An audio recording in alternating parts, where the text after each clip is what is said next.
আমি তো চিনি খাই না, তাহলে আমার কেন ডায়াবেটিস হবে? একদমই এটা ভুল কথা। বেশি চিনি খেলেই ডায়াবেটিস হবে, চিনি না খেলে ডায়াবেটিস হবেই না, এরকম কোনো কিন্তু ব্যাপার নেই। নমস্কার, welcome to health insight channel. আমি doctor Sucharita Sengupta, consultant nutritionist and certified diabetes educator. আজকে আমি যে বিষয়টি নিয়ে কথা বলবো সেটি হচ্ছে ডায়াবেটিসের কিছু মিথস আর ফ্যাক্টস নিয়ে। ডায়াবেটিস 4 আউট অফ 6 মানুষদেরই আমরা দেখি তারা সাফারিং ফ্রম ডায়াবেটিস। আর ডায়াবেটিস এমন একটা জিনিস, ডায়াবেটিস থেকে অনেক রকম সমস্যা হতে পারে, যেরকম ডায়াবেটিক রেটিনোপ্যাথি, মানে ডায়াবেটিস অনেক দিন ধরে আছে, ক্রনিক ডায়াবেটিক তিনি, সেখান থেকে চোখের সমস্যা, ব্লাইন্ডনেসও কিন্তু চলে আসতে পারে, বা নিউরোলজিক্যাল নিউরোপ্যাথি আমরা বলে থাকি, বা kidney related issues, diabetic nephropathy. তো যদি মিথ আর ফ্যাক্টসগুলো জানা থাকে আমার মনে হয় তাহলে অনেকটাই সুবিধা হতে পারে। প্রথমে যেই ডায়াবেটিসের উপর যে মিথস অ্যান্ড ফ্যাক্টসে আসবে, প্রথমটাই হচ্ছে আমি তো চিনি খাই না, তাহলে আমার কেন ডায়াবেটিস হবে? একদমই এটা ভুল কথা।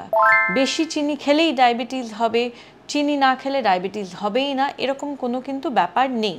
হ্যাঁ, যদি সেই মানুষটি ডায়াবেটিক হন তাহলে ডেফিনেটলি সুগারের উপর একটা কন্ট্রোল আনতে হবে, একটা রেগুলেশন আনতে হবে। কিন্তু এমন না যে সে চিনি কখনো খান না, খুব লোক সুগার ডায়েটে থাকেন, তাহলে তার কেন ডায়াবেটিস হলো। সেকেন্ড যেটা বলবো, আমার তো ফ্যামিলি হিস্ট্রিতে ডায়াবেটিস নেই, না মায়ের দিকে না বাবার দিকে।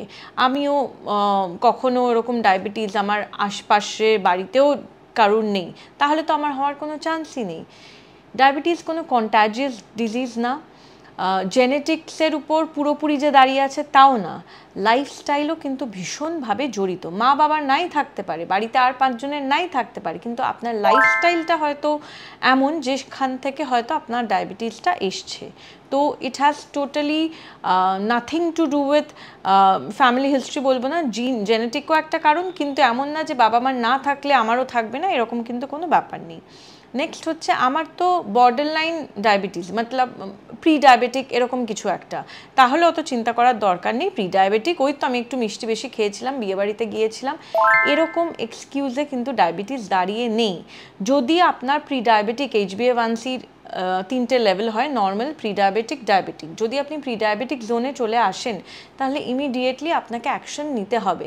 সেটা আপনার ডায়েটটাকে মডিফাইড করে, উইদাউট মেডিকেশনেও সেটা হয়, মানে যেহেতু প্রি ডায়াবেটিক, ডায়েটটার উপর কাজ করলেই কিন্তু ওটা রিভার্সাল হয়ে যায়, নর্মালে চলে আসে। কিন্তু প্রি ডায়াবেটিক মানে এরকম না যে একদম বসে থাকবো, এমনি এমনি ওটা নর্মালে হয়ে যাবে, কোনো কারণে আমার মিষ্টি খাওয়া বেশি হয়েছে বলে আমার প্রি ডায়াবেটিক হয়েছে, এই রকম নোশনে থাকার কিন্তু কোনো গ্রাউন্ড নেই।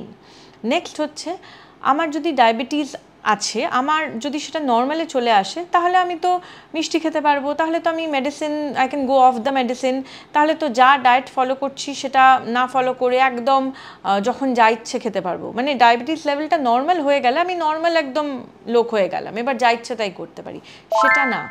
Diabetes can't be cured, but it can be reversed. এবার রিভার্সাল হয়ে গেলে you have to maintain that, সেটা কিন্তু মেডিসিন, এক্সারসাইজ, ডায়েট এগুলো দিয়েই করতে হবে। নেক্সট যেটা নিয়ে বলবো, যে অনেকের ধারণা ওবেসিটি বা ওভারওয়েট যারা, ওভারওয়েট যারা তাদেরই ডায়াবেটিস হয়, এটা পুরোপুরি ঠিক না। অনেক সময় দেখা গেছে আন্ডারওয়েট বা নর্মাল ওয়েট, আইডিয়াল ওয়েটেও যারা আছেন তাদেরও কিন্তু ডায়াবেটিস দেখা যাচ্ছে। হ্যাঁ, ওবেসিটি বা ওভারওয়েট থাকলে ডায়াবেটিস হওয়ার চান্সটা অনেক বেড়ে যায়, রিস্ক ফ্যাক্টরটা অনেক হাই হয়, কিন্তু আন্ডারওয়েট বা আইডিয়াল ওয়েট হলেও কিন্তু সেটা হতে পারে। নেক্সট হচ্ছে, ডায়াবেটিক পিপল, তারা কোনো ফল খেতে পারবে না, কারণ ফলে তো মিষ্টি থাকে, সেটা ভুল কথা। কিছু কিছু ফল আছে যেটাকে রেগুলেট করতে হবে, মডারেশনে খেতে হবে, বাকি ফল তারা খেতেই পারেন। কি সেই ফ্রুটসগুলো, যেগুলো রেগুলেশনে বা মডারেশনে খাওয়া যেতে পারে, সেগুলো হচ্ছে কলা, আতা, জ্যাক ফ্রুট মানে কাঁঠাল, সবেদা, লিচু, আম, এই জিনিসগুলো যদি মডারেশনে বা রেস্ট্রিকশনে খাওয়া যেতে পারে তাহলে কোনো অসুবিধা নেই। বাকি যে ফ্রুটস, যেরকম পেয়ারা, মৌসম্বি, আপেল, নাশপাতি, এগুলোতে তো কোনো অসুবিধা নেই।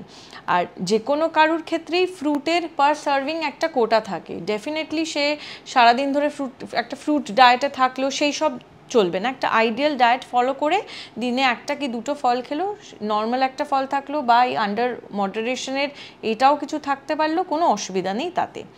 নেক্সট হচ্ছে ডায়াবেটিস নিয়ে যারা ভুগছেন তারা একদম কার্বোহাইড্রেট খেতে পারবেন না, এটা একটা মিথ।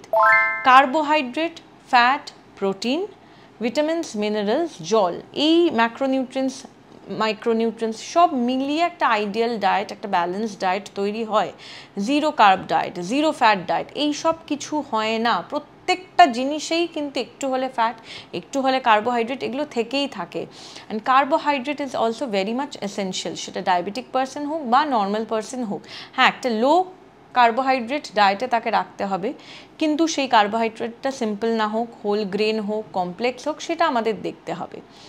নেক্সট হচ্ছে ডায়াবেটিস অনেক রকমের হয়, একটা ইনসুলিন ডিপেন্ডেন্ট, একটা নন ইনসুলিন ডিপেন্ডেন্ট, মানে টাইপ 1, টাইপ 2। জেস্টেশনাল ডায়াবেটিসও হয়, যেটা প্রেগনেন্সির সময় দেখা যায়। সব ডায়াবেটিস এক, এটা পুরোপুরি মিথ। যে টাইপ 1 ডায়াবেটিস তার একরকম ডায়েট হবে, যে টাইপ 2 ডায়াবেটিস তার একরকম ডায়েট হবে, ডেফিনেটলি যে জেস্টেশনাল ডায়াবেটিসে ভুগছেন তার কিন্তু আরেক রকম ডায়েট হবে। তিনটে টাইপ অফ ডায়াবেটিস, কিন্তু তার প্রিভেনশন, তার ডায়েট অ্যাডভাইস কিন্তু এক হবে না। আশা করি ডায়াবেটিস নিয়ে যে সমস্ত মিসকনসেপশনস আপনাদের মধ্যে আছে সেগুলো কিছুটা হলেও আমি দূর করতে পেরেছি। আরও যদি এই বিষয়ে কোনো কোয়েশ্চেন্স থেকে থাকে কমেন্ট বক্সে লিখতে পারেন, আমি নিশ্চয়ই সেটা ক্ল্যারিফাই করব।